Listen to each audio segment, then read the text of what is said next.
हम लोग दोहों को देखते हैं, ठीक है। रहीम दास जी कह रहे हैं, बिगड़ी बात बने नहीं लाख करे किन कोय, रहीमन बिगड़े दूध को मथे न माखन होय। कह रहे हैं रहीम दास जी, क्या कह रहे हैं भाई, कि बिगड़ी बात बने नहीं।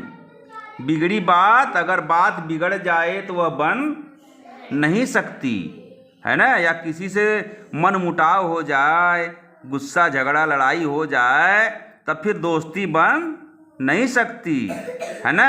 लाख करे किन कोय, कितना भी उपाय करो, अगर दोस्त को नाराज कर दिए या किसी के साथ दुर्व्यवहार कर दिए, तब वो वापस तो हो नहीं सकता भाई। हम किसी से बुरा कह दिए, किसी का बुरा कर दिए, तो वो वापस होगा नहीं ना। हम किसी को एक चाटा मार दिए, किसी को गाली दे दिए, तो क्या वह गाली वापस हो सकती है, या वह समय वापस आ सकता है कि हम अपनी गलती को सुधार सकें? नहीं सुधार सकते ना। कितना भी उपाय करिए, कुछ भी करिए, वह समय बीत कर वापस नहीं आ सकता, है ना। हम किसी को नाराज कर देंगे तो वह फिर हम उसको मनाए, कितनों मनाए, लेकिन वह जो नाराजगी वाली बात है वो तो हो चुकी भाई, वो तो बीत गई, है ना। फिर वह वापस नहीं आएगा। कैसे नहीं आएगा भाई? रहीमन बिगड़े दूध को मथे न माखन हो। क्यों? कि अगर एक बार दूध बिगड़ जाए, अगर दूध खराब हो गया, तब तो फिर वो बिगड़ गया ना। उसको मथोगे तो उससे मक्खन नहीं निकलेगा। एक बार दूध बिगड़ गया तो उससे मक्खन निकलने वाला नहीं है। जिस प्रकार बिगड़े हुए दूध से हम मक्खन नहीं निकाल सकते, उसी प्रकार अगर कोई बात बिगड़ जाए तो हम उसको बना नहीं सकते। इसलिए हमें हमेशा धैर्य और शांति के साथ, अच्छाई के साथ सोचना चाहिए और रहना चाहिए, और किसी का बुरा नहीं करना चाहिए। बात समझ आ गई? जो रहीम उत्तम प्रकृति का करी सकत कुसंग। क्या लिखा है भाई?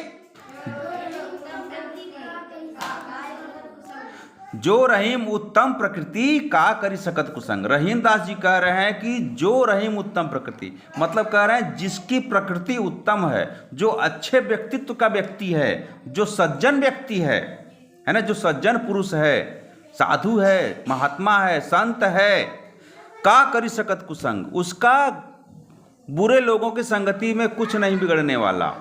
जो सज्जन व्यक्ति है वो बुरे लोगों के साथ भी रहेगा तो क्या रहेगा? सज्जन ही रहेगा, उसको बुराई नहीं छू सकती। बात समझ आ गया? वह बुरा नहीं बन सकता। जो सज्जन आदमी है वो हमेशा सज्जन ही रहेगा, वह बुरा नहीं हो सकता। कैसे नहीं हो सकता भाई? क्योंकि चंदन विष व्यापत रहे लिपटे रहत भुजंग। जिस प्रकार चंदन के वृक्ष में हमेशा करोड़ों सर्प लिपटे रहते हैं, सर्प लिपटे रहते हैं, सांप जो कि विषधर हैं, जहरीले हैं, सांप जहरीले होते हैं ना भाई, वह चंदन जो है के पेड़ जो है उसमें सांप हमेशा लिपटे रहते हैं, क्योंकि उसमें शीतलता होती है। चंदन में क्या होती है? शीतलता। चंदन शीतल माना जाता है, इसलिए चंदन के पेड़ से हमेशा सांप लिपटे रहते हैं। समझ रहे हो बात? लेकिन अब सांप तो विषधर है, तो ऐसा है, सांप लिपटे रहने से चंदन को भी विषैला हो जाना चाहिए ना, लेकिन चंदन का पेड़ विषैला नहीं होता, वह हमेशा शीतलता ही देता है। समझ रहे हो बात? तो जिस प्रकार चंदन के पेड़ से सांप लिपटे रहने पर भी चंदन अपनी शीतलता नहीं त्यागता, उसी प्रकार जो सज्जन व्यक्ति है उसके चारों आगे पीछे चारों तरफ कितने भी बुरे व्यक्ति क्यों न रहें, कितने भी बुरे लोगों की संगत में क्यों न चला जाए वो, लेकिन वह अपनी सज्जनता को नहीं छोड़ता, है ना। सज्जन व्यक्ति अपनी सज्जनता को नहीं छोड़ता। क्यों? क्योंकि जैसे कि चंदन से लिपटे रहते हैं हजारों सांप, लेकिन वह चंदन अपनी शीतलता को नहीं त्यागता, उसी प्रकार जो सज्जन व्यक्ति हैं वो बुरे लोगों के संगत में भी अपनी सज्जनता को नहीं छोड़ते। बात समझ आ गई? बड़े बड़ाई ना करे, बड़े न बोले बोल, रहीमन हीरा कब कहे लाख टका मोर मोल। रहीम दास जी कहते हैं कि जो बड़े व्यक्ति होते हैं, जो ऊंचे व्यक्ति होते हैं, जो महान व्यक्ति होते हैं, वो अपनी महानता का वर्णन या बखान नहीं करते कि हम बहुत बढ़िया हैं, हम बहुत बड़े हैं, हम बहुत महान हैं, है ना।